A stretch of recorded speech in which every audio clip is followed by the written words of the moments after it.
যারা মিলাদুন নবী মানে না এরা রসুলের দুশমন। সামনে বলে গেলাম মিলাদের আলোচনা, উলামায়ে দেওবন্দের আকীদা, হাটাজারি উলামায়ে কেরামের আকীদা, তাবলীগ জামাতের আকীদা, কওমি উলামায়ে কেরামের আকীদা, সত্যিকারের সিরাতে মুস্তাকিমে যে সমস্ত উলামায়ে কেরাম আছে তাদের আকীদা হলো মিলাদের আলোচনা যতই করবেন নফল নামাজের সওয়াব পাবেন, মিলাদের আলোচনা যতই শুনবেন নফল নামাজের সওয়াব পাবেন। সমগ্র সৃষ্টি খুশি ছিল, সমগ্র সৃষ্টি ফেরেশতারা গলা লাগাইতেছিল আর সুসংবাদ দিতেছিল দুজাহানের বাদশাহ জমিনে না পা দিয়া দিছে। আজকে দুজাহানের বাদশাহ জমিনে পা দিছে, জমিন পর্যন্ত খুশিতে নাচতে ছিল। দুজাহানের বাদশাহ আমার পিঠে পা দিয়া দিছে।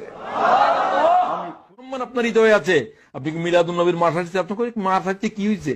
অন্যান্য মাস যায়, আপনার কাছে কি হয়েছে আপনি বলেন।